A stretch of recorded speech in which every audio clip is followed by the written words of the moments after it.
नमस्कार, बहुत बहुत स्वागत है आपका सुबह के खास कार्यक्रम प्रेस वार्ता में। देश न्यूज आप देख रहे हैं और मैं हूं आपके साथ निशा। प्रेस वार्ता जिसमें हम आपको बताते हैं देश दुनिया की तमाम बड़ी अपडेट, तमाम बड़ी खबर। ऐसी कौन सी खबरें हैं जो आज अखबारों में सुर्खियां बटोर रही हैं, ऐसी कौन सी खबरें हैं जो आज अखबारों के फ्रंट पेज की हेडलाइंस है। हमारे साथ हमारे विभिन्न राज्यों से हमारे मेहमान जुड़ते हैं। हमारे साथ ज्ञानेश जी जुड़ चुके हैं उत्तर प्रदेश से, सुनीता जी हमारे साथ जुड़ चुकी है हिमाचल प्रदेश से, सुंदर बहादुर जी हमारे साथ जुड़ चुके हैं उत्तराखंड से। आप सभी का बहुत बहुत स्वागत है हमारे खास कार्यक्रम प्रेस वार्ता में। सीधे चलेंगे उत्तराखंड की और सुंदर बहादुर जी, उत्तराखंड की तमाम बड़ी अपडेट, तमाम बड़ी खबर, ऐसी कौन सी खबर है जो सुर्खियों में है, हमारे दर्शकों को बताएं। सुंदर बहादुर जी। जो राष्ट्रीय जो राष्ट्रीय उपलक्ष्य में उत्तराखंड में 318 मेगावाट बिल्डिंग किया सुंदर जी, मैं आपको यहाँ पे रोकूंगी। आपकी जो आवाज है वो सही नहीं आ पा रही है नेटवर्क प्रॉब्लम के कारण, तो आप जो बोल रहे हैं वो हमारे दर्शकों तक नहीं पहुंच पाएगा। हम सीधे चलेंगे हिमाचल प्रदेश की और सुनीता जी हिमाचल प्रदेश की तमाम बड़ी अपडेट, तमाम बड़ी खबर हमारे दर्शकों को बताएं। जी निशा जी, किन्नौर के नाथपा में आग लगने के कारण जो 3 कमरों का मकान है वो जलकर राख हो गया है। आग लगने से नेपाल के 2 मजदूर की जो है वो मौके पर ही मौत हो गई है। आग इतनी भयानक थी कि अगर ग्रामीण वहां पे जल्दी नहीं देखते तो और भी काफी ज्यादा नुकसान हो सकता था। वहीं 14 से 19 फरवरी तक हिमाचल विधानसभा का जो बजट है वो तैयार होगा। राज्यपाल की मंजूरी के बाद ही जो 70 की तिथि है वो जारी की गई है। वहीं अगर निशा जी मौसम की बात करें तो हिमाचल के कई भागों में 6 दिन तक बारिश व बर्फबारी के आसार है। हालांकि मैदानी भागों में मौसम साफ रहने के जो है वो आसार है। वहीं ठंड का जो प्रकोप है वो लगातार जारी है। सुबह के समय सावधानी से जो यात्रा करने की सलाह दी गई है। वही बारिश न होने से जो लोगों को है काफी ज्यादा परेशानियों का सामना करना पड़ रहा है।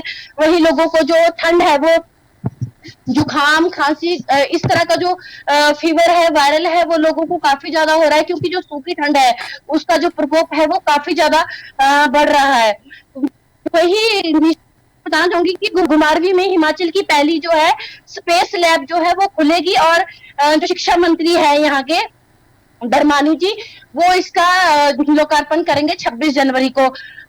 वही निशा जी बताना चाहूंगी कि सोलन शहर में मोबाइल की दुकान में 8 लाख रुपए की चोरी हुई। सीसीटीवी कैमरे में जो आरोपी है वो देखे गए और उसके बाद जो है आरोपियों की छानबीन शुरू कर दी गई और उसके बाद जो सोलन पुलिस ने 12 घंटे की मुशक्कत के बाद जो है आरोपी को गिरफ्तार कर लिया है और जो 8 लाख रुपए की चोरी थी वो भी उनसे वसूल कर ली। वही निशा जी लंबे समय से जो सूखे के कारण है बागवानों को काफी ज्यादा परेशानियों का सामना करना पड़ रहा है। बागवानों को जो बर्फबारी का है वो काफी ज्यादा इंतजार है क्योंकि जो बागवानों के जो पौधे हैं वो अभी तक सिर्फ 50% ही जो पौधे हैं वो अभी तक बिक पाए हैं। जो मौसम की जो मार है सूखे की वो इतनी ज्यादा है कि जो खुमानी वाले जैसे पौधे हैं, पलम के जो पौधे हैं तो मार्च में जाके उनमें कहीं फूल आते थे, लेकिन अभी 2 महीने पहले ही जो है उनमें फ्लावरिंग शुरू हो चुकी है। बागवान और विशेषज्ञ भी जो हैरत में है। और वहीं हिमाचल में जो सूखे की मार से जो पेयजल योजना है वो 15 से 25% जो है वो प्रभावित हो चुकी है। वही निशा जी बताना चाहूंगी कि हिमाचल में युवाओं को जो है विदेश में जाकर भी जो है वो नौकरी मिलेगी। जो हिमाचल सरकार है उन्होंने अधिकारियों को निर्देश दिए गए हैं। जी निशा जी वही बताना चाहूंगी कि हिमाचल में जो सीएमओ ऑफिस है वहां पर दूसरी मंजिल में जो है वो इतनी ज्यादा जो मंजिल है वो तालाब की तरह पानी भर गया और सुबह से ही वहां पे जो है वो काफी ज्यादा अफरा तफरी का माहौल बन गया। अंधेरे के कारण वहां पे कुछ भी नहीं दिखाई दिया जा रहा था। जब लोग वहां से बाहर निकल रहे थे, मरीज बाहर निकल रहे थे, डॉक्टर बाहर निकल रहे थे, तब उन्हें पता चल रहा था कि उनके जूते कपड़े जो है वो पूरी तरह से खराब हो चुके हैं। इसके कारण बताया जा रहा है कि जो हॉस्पिटल है वहां पे काम चला हुआ था, पानी की जो पाइप है उसे ठीक करवाया जा रहा था और उसे जल्द से जल्द ठीक करवा दिया जाएगा। लेकिन अभी जो डॉक्टर्स है हॉस्पिटल है उन्हें डर है कि जो वहां पे सामान रखा हुआ है उसे खराब होने का जो डर है वो डॉक्टर्स को काफी ज्यादा सता रहा है। जी निशा जी बिल्कुल। सीधे चलेंगे उत्तर प्रदेश की और ज्ञानेश जी हमारे साथ जुड़े हैं उत्तर प्रदेश से। ज्ञानेश जी, उत्तर प्रदेश में आज क्या बड़ी खबर है, क्या बड़ी अपडेट है, हमारे दर्शकों को बताएं। मैं सबसे पहले उत्तर प्रदेश के आपको स्वास्थ्य विभाग की जानकारी देना चाहूंगा कि उत्तर प्रदेश में जो स्वास्थ्य विभाग के डॉक्टर हैं किस तरीके से काम करते हैं। जिनकी लापरवाही जो है बदायूं जिले में नजर आई। आपको बताऊं कि बदायूं में पोस्टमास्टर में लापरवाही पर 2 डॉक्टरों पर जांच की राई है डिप्टी सीएम ब्रजेश पाठक ने। जी ब्रजेश पाठक ने दोनों डॉक्टरों को निलंबित कर अपने निदेशक चिकित्सा स्वास्थ्य एवं परिवार कल्याण बरेली से संबंध करने के निर्देश दिए हैं। जी शासन जी को आदेश दिया है। दोनों डॉक्टरों के खिलाफ जो है अनुशासनात्मक कार्रवाई की जा रही है। इन पर आरोप है कि 10 नवंबर 2023 को बदायूं के थाना आलापुर के पुतराई गांव निवासी पूजा की ससुराल वालों ने दहेज की मांग के चलते हत्या कर दी थी। तो उनके जो पिता ने गंगाझरण में मुकदमा दर्ज कराया था और पुलिस ने शव पोस्टमार्टम के लिए पोस्टमार्टम हाउस भेज दिया था। सीएमओ ने 2 चिकित्सकों डॉक्टर मोहम्मद उवैस एवं डॉक्टर मोहम्मद आरिफ हुसैन की संयुक्त कमेटी गठित की थी। उन्होंने शव का पोस्टमार्टम किया और उन पर आरोप लगाया जा रहा है कि पोस्टमार्टम में सतर्कता नहीं बरती गई है। पोस्टमार्टम के बाद जब परिवारजनों ने लाश का बैग खोला तो पूजा उर्फ लॉस की दोनों आंखें गायब मिली थी। जी और इसकी जानकारी जब डिप्टी सीएम ब्रजेश पाठक को हुई तो उन्होंने तत्काल प्रभाव से दोनों डॉक्टरों को निलंबित करते हुए अपर निदेशक चिकित्सा स्वास्थ्य एवं परिवार कल्याण कार्यालय बरेली से संबंध कर दिया है। साथ ही दोनों के विरुद्ध जो है अनुशासनात्मक कार्रवाई किए जाने के भी आदेश दिए हैं। इस प्रकरण में मुख्य चिकित्सा अधिकारी जो डॉक्टर प्रदीप वैष्णिया हैं, इनको पहले ही निलंबित कर स्वास्थ्य महानिदेशालय से संबंध किया जा चुका है। जी जी आपको बता दूं कि उत्तर प्रदेश से डॉक्टरों की जो हैवानता है ये आए दिन नजर आती है और हम लोग लगातार अपने टीवी चैनल के माध्यम से लोगों को बताते रहते हैं, लेकिन डॉक्टर ये है कहीं न कहीं बिल्कुल इनको किसी चीज का कोई खौफ नहीं रहता है। अब हम बताएंगे कि जो डॉक्टर है वो धमकी देने वाले डॉक्टर के खिलाफ भी अभियोजित की उत्तर प्रदेश सरकार की जो होकर है कि ड्यूटी के दौरान जो है सहयोग कर्मियों से अभद्र भाषा का प्रयोग कर धमकी देने वाला महोबा के जो खरेला समुदाय स्वास्थ्य केंद्र के डॉक्टर को भारी पड़ा है। शिकायत के बाद में डिप्टी सीएम ब्रजेश पाठक ने आरोपी डॉक्टर राजेश कुमार के खिलाफ अभियोजन चलाए जाने की स्वीकृति दी है। जी डॉक्टर राजेश पर जैतपुर सामुदायिक स्वास्थ्य केंद्र में तैनाती के दौरान कई असंवैधानिक कृत्यों से संलिप्त रहने के आरोप भी लगाए हैं। साथ ही सहकर्मी के साथ अभद्र भाषा का प्रयोग करते हुए फोन पर दुर्व्यवहार किया है एवं धमकी देने का भी आरोप है। पीड़ित कार्मिक द्वारा रिपोर्ट दर्ज कराने के बाद जांच हुई है। विभाग की जांच में समस्त आरोप सत्य पाए गए हैं और डिप्टी सीएम ने डॉक्टर वर्मा के विरुद्ध अभियोजन चलाए जाने की स्वीकृति भी दी है। अब हम बात करेंगे लखनऊ में जमीनी विवाद में युवक की हत्या हो गई। उससे राजधानी लखनऊ में हड़कंप मच गया। उस युवक की पीट कर हत्या कर दी गई थी। खेत में पानी लगाने के दौरान उस पर हमला हो गया और फिर उसको लाठी डंडों से पीट कर मौत के घाट उतार दिया गया। ये घटना लखनऊ के रहनुमा थाना क्षेत्र के अंतर्गत है। अब हम बात करेंगे निशा की बैंकों में जो है आज 25 तारीख से हजरत मोहम्मद अली के जन्मदिन के कारण बैंकों में अवकाश रहेगा। वहीं 26 को गणतंत्र दिवस है और 27 तारीख को चौथा शनिवार पड़ेगा। फिर 28 को रविवार के चलते जो है बैंकों में 4 दिन छुट्टी रहेगी। आपको बताऊंगा कि महाराजगंज में घटना सामने आई जो अधिवक्ताओं ने चौकी प्रभारी को दौड़ा कर पीटा है। ये जो मारपीट का वीडियो है वो सोशल मीडिया पर तेजी से वायरल हो रहा है और एक कलेक्ट्रेट चौकी प्रभारी की शिकायत करने पहुंचे थे अधिवक्ता और फिर वो वहीं पे कलेक्ट्रेट में ही चौकी इंचार्ज मिल गया। इसकी शिकायत भी एसपी ऑफिस में करने के लिए अधिवक्ता पहुंचे थे। मौके से जो चौकी प्रभारी दुर्गेश सिंह को देखकर काफी गुस्से में हो गए अधिवक्ता, तो किसी तरीके से वो भागा और फिर उप निरीक्षक को उन लोगों ने पकड़ा और वहीं पे काफी मारपीट की। तो कलेक्ट्रेट चौकी में एसपी ने मिलने पहुंचा था अधिवक्ता, उसको लेकर जो है कहीं न कहीं अधिवक्ताओं का जो समूह था वो एसपी कार्यालय भी मौजूद था। जब उसको देखकर ये लोग नाराज हो गए फिर उसकी पिटाई कर दी। अब हम बात करेंगे कि राजधानी लखनऊ में एक छात्रा जो है उसकी मौत हो गई थी किसकर, तो ये नीट की छात्रा श्रुति वर्मा की थी। जो पुलिस ने इस मामले में हत्या का केस दर्ज किया है। छात्रा की मां जो थी उसने तहरीर दिया था, उसने हत्या का मुकदमा लिखवाया था और ये हत्या का मुकदमा है उसके छात्र के मृत्यु पर हत्या का मुकदमा लिखवाया था। तो इसको लेकर पुलिस प्रशासन ने एफआईआर दर्ज के लिए 2 लोगों पर पुलिस ने हत्या का केस दर्ज किया है। सेलिब्रिटी अपार्टमेंट की 9वीं मंजिल में ये महिला जो है वो गिर गई थी और उसकी संदिग्ध हालत में मौत हो गई थी। ये मामला पूरा सुशांत गोल्ड थाना में दर्ज हुआ था। तो इस पर जो है 2 लोगों पर हत्या का केस दर्ज हुआ है। अब निशा मैं बात करूंगा कि भारत में जो तंबाकू से खाने वाले लोगों की मौत कितनी होती है, इस पर मैं आपको बताना चाहूंगा कि लगभग तंबाकू से जो है हर दिन 3,699 मौतें हो रही हैं। और तंबाकू के सेवन और उत्पादन करने वाला जो है भारत दूसरा हमारा बड़ा राज्य है। इसमें हर 24 सेकंड में एक मौत होती है, हर 2 मिनट में 5 और हर 1 घंटे में 154 और हर दिन लगभग 3,699 लोगों की मौत होती है इसको खाने में। अब हम बात करेंगे निशा की इलाहाबाद हाईकोर्ट ने एक आदेश जारी किया है। इलाहाबाद उच्च न्यायालय से एक बड़ी खबर सामने आई है कि दरअसल जो इसमें बहुत सारे जो वकील हैं जो काली कोर्ट में घूमते हैं, उनकी वकालत पे कहीं न कहीं संदेह है। जो फर्जी वकील है इसकी धरपकड़ के लिए अब इस महीने से शुरुआत की गई है और एक स्पेशल टीम को इलाहाबाद हाईकोर्ट ने निर्देश दिया है कि इलाहाबाद उच्च न्यायालय स्पेशल सेल को निर्देश दिया है कि इस प्रक्रिया में निर्दोष वकीलों को परेशान नहीं किया जाए। जो फर्जी वकील है, जो तथाकथित वकील है, उन पर कार्रवाई होना चाहिए। आपको बता दूं कि इलाहाबाद उच्च न्यायालय ने हाल ही में कहा था कि फर्जी वकीलों या अपराधों में शामिल होने के लिए अपने पद का जो उपयोग करने के लिए वाले वकीलों की जांच के लिए लखनऊ पुलिस आयुक्त के तहत इस महीने की शुरुआत में गठित विशेष सेल को इस प्रक्रिया में निर्दोष वकीलों को परेशान नहीं करना चाहिए। और जो ऐसे तथाकथित वकील है उन पर इलाहाबाद जो उच्च न्यायालय के आदेश के तहत इस प्रक्रिया में उन निर्दोषी वकीलों को परेशान नहीं किया जाएगा जिनका किसी के साथ वास्तविक विवाद हो सकता है। ऐसे निर्दोष वकीलों को परेशान करने के लिए हमारे आदेशों और उच्च सेल के गठन का उपयोग नहीं किया जाना चाहिए। इसमें जो ऐसे वकील हैं उन पर कार्रवाई होनी चाहिए। दिशा बताऊं कि फर्रुखाबाद में अब जो है लगातार एंटी करप्शन ने फिर कल जो है तहसील सदर में कार्यरत जो राजस्व निरीक्षक हैं उनके एक साथी को कानपुर से आई एंटी करप्शन टीम ने 10,000 रुपए की रिश्वत लेते रंगों हाथों गिरफ्तार किया है। टीम ने राजस्व निरीक्षक व उसके साथी के खिलाफ थाना मोड़ दरवाजा में रिपोर्ट दर्ज कराई है।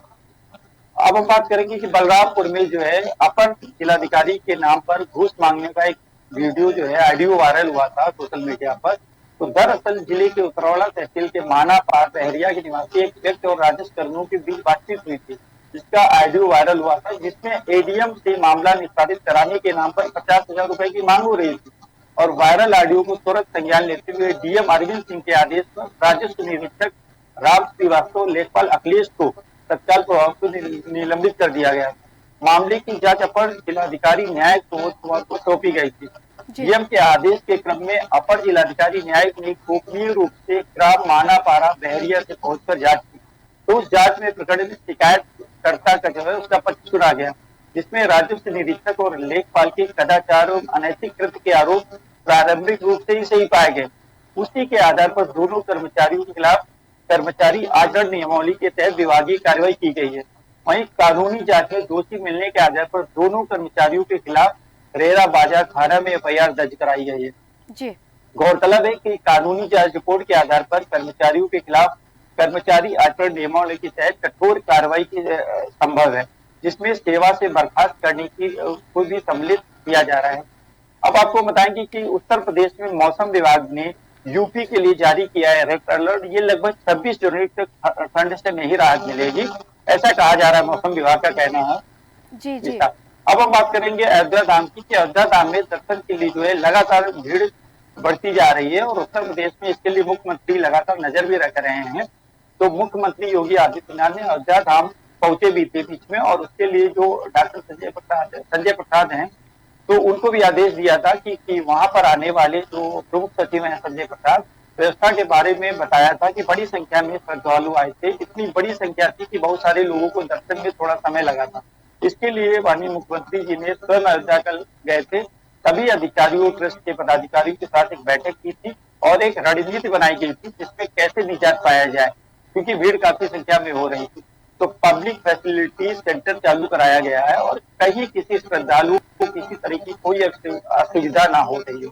तो मुख्यमंत्री प्रमुख सचिव जो है संजय प्रसाद ने क्या कहा था, उन्होंने कहा था कि अयोध्या सरकार के निर्देश की हर वह व्यवस्था सुनिश्चित की जाए जिससे किसी भी श्रद्धालुओं को किसी तरह का कोई दिक्कत ना हो और लाइव और उसके कैसे उसको वीजा पाया जाए, जिसको आप देख सकते हैं यहाँ पर बैरिकेटिंग की गई है। हर रोज बनाए गए हर रोज जो है बनाए गए उसके बारे में बताया गया था कि लगभग 4.5 लाख लोगों ने दर्शन किए। आज सुबह 7 बजे से लगातार दर्शन जारी है। अब जो है इसकी संख्या लगभग 2 दिन बाद समाप्त होने पर पता चलेगा। आपको बताऊं कि लखीमपुर की यह घटना है जहां पर सोदों ने नाबालिग का अपहरण करने का प्रयास किया था। घर में घुसकर नाबालिग का अपहरण करने के प्रयास परिजनों द्वारा तोड़ करने पर ग्रामीणों ने दबंगों को पकड़ा।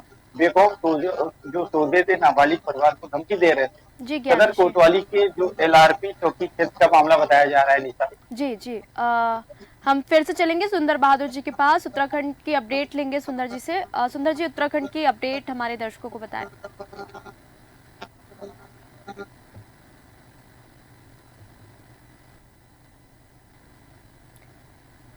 हम सीधे चलेंगे सुनीता जी के पास। सुनीता जी, हिमाचल प्रदेश की और कोई जानकारी, और कोई बड़ी अपडेट? जी निशा जी, बिल्कुल। आज 25 जनवरी है और आज संविधान दिवस भी है। तो आज हिमाचल प्रदेश के युवाओं को जो देश के प्रधानमंत्री है वो संबोधित करेंगे। जो भाजपा के नेता है वो सीधा जो प्रसारण है वो LED के माध्यम से जो देश के युवा है उन तक वो जो है वो दिखाएंगे। वहीं निशा जी, 26 जनवरी की जो है वो तैयारियां वो भी जोरों शोरों से की जा रही है। जो सोलन का ऐतिहासिक छोटो मैदान है वहां पर जो परेड की तैयारियां है वो तरीके से की जा रही है। वही गणतंत्र दिवस है जो मनाया जाएगा। वही निशा जी, मैं बताना चाहूंगी कि जो हिमाचल में 25 सड़कें हैं उनके अच्छे दिन आ चुके हैं। हिमाचल में काफी ज्यादा आपदा आई थी, उस वजह से जो है सड़कें, जो 25 से ज्यादा सड़कें थी उनकी जो हालत है वो काफी ज्यादा खराब हो गई थी। तो उस वजह से जो है अब जो सड़कों के अच्छे दिन आ चुके हैं। जो टेंडर है वो जैसे ही टेंडर आ जाएगा, उसकी तिथि आ जाएगी, तो उसके बाद जो है सड़कों का जो काम है वो करना शुरू कर दिया जाएगा और लोगों को भी आने जाने में काफी ज्यादा परेशानी नहीं होगी और जो हादसे हैं वो भी कम होंगे। वही दिशा जी, बताना चाहूंगी कि अर्की में एक सीमेंट से लदा हुआ जो ट्रक है वो लुढ़क गया। लगभग 250 मीटर जो खाई है उसमें वो लुढ़क गया था और ट्रक में जो है वो 5 जो लोग थे वो सवार थे। उन्हें हल्की चोटें आई है। इलाज के बाद उन्हें जो है वो घर भेज दिया गया है। जी निशा जी, मौसम को लेके क्या जानकारी है सुनीता जी हिमाचल प्रदेश से, क्योंकि जी निशा जी, मौसम में जो ठंड का जो प्रकोप है निशा जी वो काफी ज्यादा जो है वो बढ़ चुका है, क्योंकि काफी समय से जो है वो बारिश और बर्फबारी नहीं दिखाई दे रही है। 17 जनवरी को जो हल्की सी बारिश और बर्फबारी हुई थी, लेकिन वो भी काफी ज्यादा हल्की बर्फबारी जो है वो दर्ज की गई थी। लेकिन जो ठंड का जो प्रकोप है वो काफी ज्यादा बढ़ चुका है। अभी बताया गया है कि आज से और 27 जनवरी तक जो है बर्फबारी के जो है वो आसार बताए गए हैं, लेकिन अभी पूर्व अनुमान लगाया जा रहा है। और वही सूखे के वजह से जो निशा जी यहाँ पे काफी ज्यादा दिक्कत आ रही है। जो पेयजल योजना है वो भी काफी ज्यादा प्रभावित हो रही है। बिजली की जो है वो भी सरकार को खरीदनी पड़ रही है।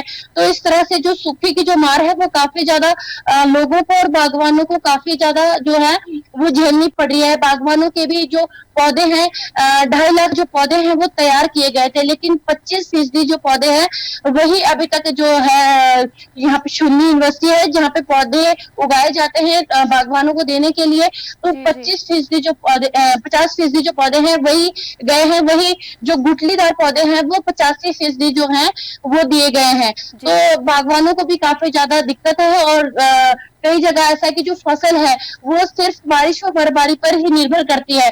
तो वहाँ के जो किसान है उन्हें भी जो है लाखों का जो नुकसान है, क्योंकि बारिश और बर्फबारी के जो आसार है वो अभी सिर्फ पूर्व अनुमान लगाया जा रहा है, लेकिन अभी तक बारिश जो बर्फबारी है वो नहीं हुई है। वहीं मैदानी इलाकों में जो कोहरा है उसकी वजह से लोगों को काफी ज्यादा परेशानियों का सामना करना पड़ता है। और ठंड में निशा जी लोग हीटर वगैरह भी काफी ज्यादा चलाते हैं घरों पे, तो उससे भी जो है बिजली काफी ज्यादा यूज होती है। तो सरकार को जो है बिजली वो भी बाहर से खरीदनी पड़ रही है, क्योंकि जो बिजली है उसका जो स्तर है 15 से 25 जो फीसदी है वो प्रभावित हो चुका है। जी निशा जी, बहुत बहुत धन्यवाद सुनीता जी हिमाचल प्रदेश की तमाम बड़ी अपडेट देने के लिए। ज्ञानेश जी, आपका भी बहुत बहुत धन्यवाद उत्तर प्रदेश की अपडेट हमारे दर्शकों को देने के लिए। हमारे साथ सुंदर बहादुर जी जुड़े थे उत्तराखंड से, आपका भी बहुत बहुत धन्यवाद।